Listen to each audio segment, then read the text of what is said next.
Goeiedag almal, Jaco Fourie hierso, Sierra Victor. Ons gaan aan met ons noodplan uitsendings of generiese noodplan uitsendings. Ons trek by ons 22ste boodskap. Vandag se datum is die 19de September 2024 en ek vra om verskoning dat ons so lanklaas 'n uitsending gedoen het. Goed, ons is besig met hoofstuk 4 en dit gaan oor 4 steunposisies binne in beboude gebiede. Die rede hoekom ons konsentreer op beboude gebiede is omdat ons voel dat die meerderheid van ons mense is vasgevang in stede en dorpe en alhoewel baie mense of baie van ons is veterane, militêre veterane waar ons veldkuns en skietkuns en al die tipe goed gedoen het vir daai tydse konflikte, het bitter min het eintlik ondervinding of agtergrondkennis vir beboude gebiede, of stedelike gebiede. Maar baie van hierdie beginsels kan ook oorgedra word na landelike gebiede toe of dan veldposisies. Goed, kom ons gaan aan. Ons praat bietjie vandag oor veilige roetes vir eie magte. Ons moet onthou dat in beboude gebiede die gevegsterrein multidimensioneel van aard is. Anders as in die plattelandse gebiede, besit beboude gebiede die voordeel en die nadeel van ondergrondse beweegroetes in die vorm van stormwatertonnels ensovoorts. Ook hoë geboue.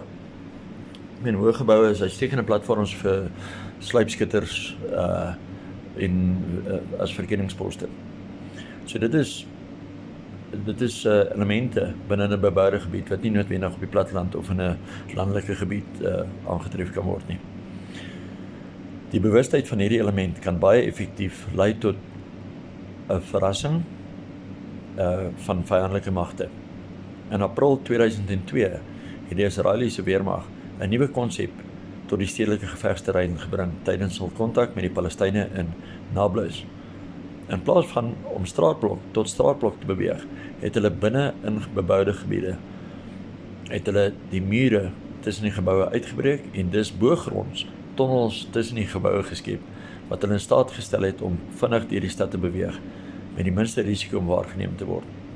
Sien almal het die strate dopgehou en hulle laat die strate voorgelê vir die Israelies.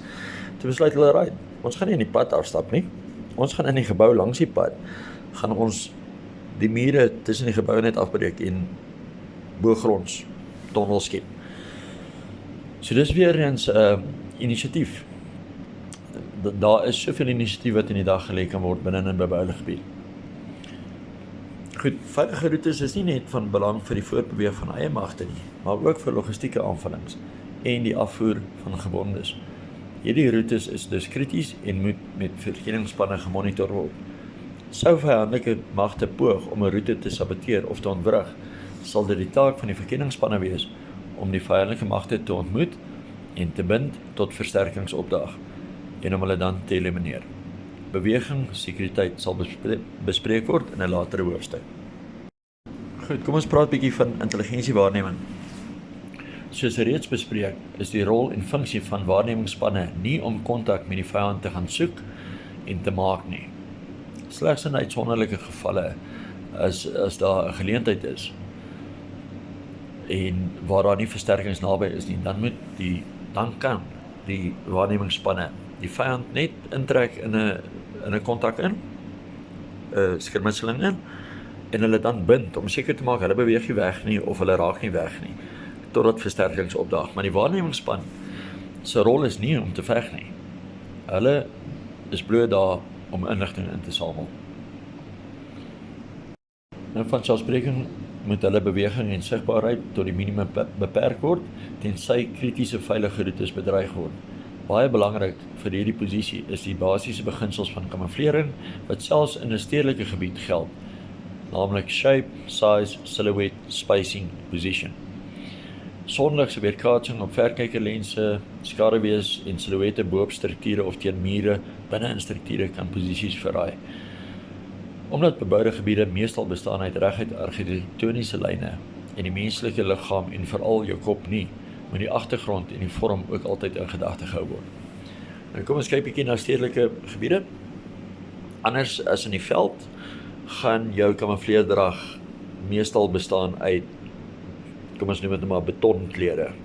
So dit sal 'n ligte bruin wees of selfs 'n donkerder bruin, grys, sekere gevalle selfs wit, waar dit in die veld gaan dit groen wees en skakerings van groen en bruin. So mense kyk maar na die omgewing. Vanselfsprekend gaan jy nou nie met 'n helder geel of 'n helder rooi T-hemp bo op 'n gebou lê om verkenning te doen nie. So, mense kyk altyd na die terrein agter jou, maak seker jy is min of meer aangetrek in die oorwegende kleurskema van jou terrein. Goed, die volgende punt waaroor ons praat is brandrisiko. Nou, alhoewel in 'n mindere mate 'n bedreiging as in die veld, speel brandgevaar steeds 'n rol in beboude gebiede. Dit is daarom krities om gevegsposisies gereeld skoon te maak van materiaal wat maklik kan brand. Daar moet sover moontlik brandbestrydingstoerusting, soos wat buitendien in elke gebou is, reeds weens wetgewing, om brandbestrydingstoerusting te versamel en by elke posisie te hou. Indien dit nie beskikbaar is nie, kan sand of grond op die vloer versprei word en kan mure klam gehou word. Sou daar egter 'n vuur uitbreek, moet so laag as moontlik onder die rookwolk onttrek word met 'n klam kledingstuk oor die mond en neus. Wees egter te alle tye waaksaam dat die vuur nie met 'n doel gestig is aan die een kant van 'n struktuur om magte te dwing na 'n hinderlaag aan die ander kant van die struktuur nie. Goed.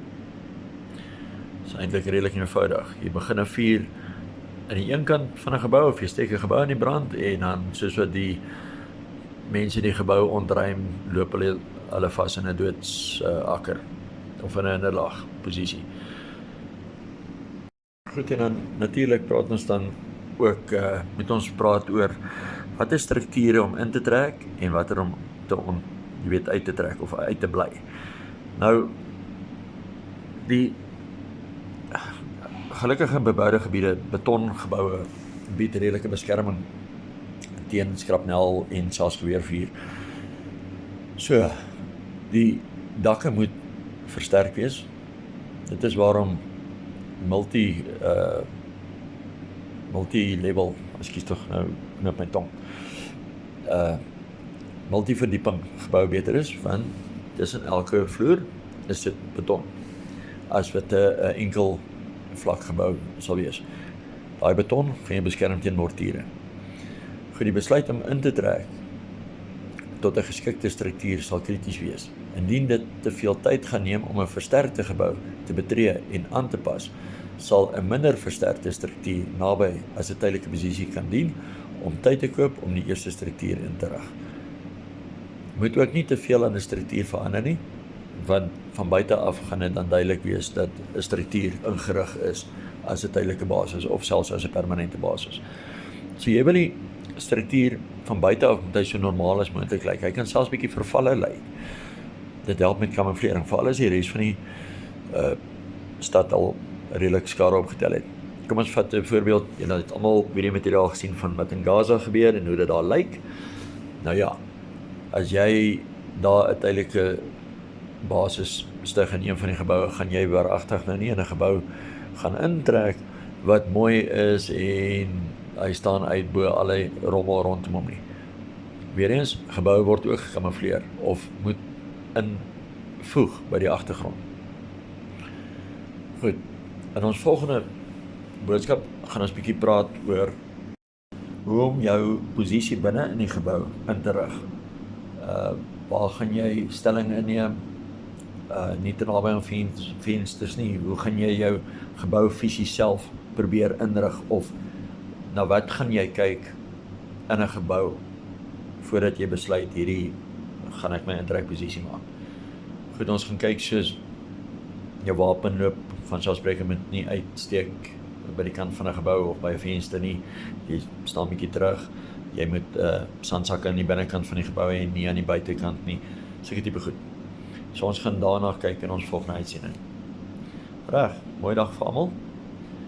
Ek wil net weer eens herhaal, ons het so lank klaar hierdie uitsendings gemaak dat Sierra Victor se generiese noodplan is nie 'n plan om die land omver te werp nie. Dit is nie 'n revolusionêre plan nie, dit is bloot 'n bietjie agtergrondkennis wat vrylik op internet beskikbaar is wat ons nou maar net saamgevat het. om julle te help, dat as daar anargie uitbreek, of chaos uitbreek, dat jy en jou gesin en jou vriendekring veilig julle self sal kan verdedig. Goed, die bronne wat ons gebruik, dat ek net opgaan op die rekenaar. Die bron wat ons gebruik vir hierdie hoofstuk is 'n Amerikaanse opleidingshandleiding. Military Operations on Urbanized Terrain, en die kodenommer daarvoor is MCWP, Mike Charlie Whiskey Papa 3-35.3.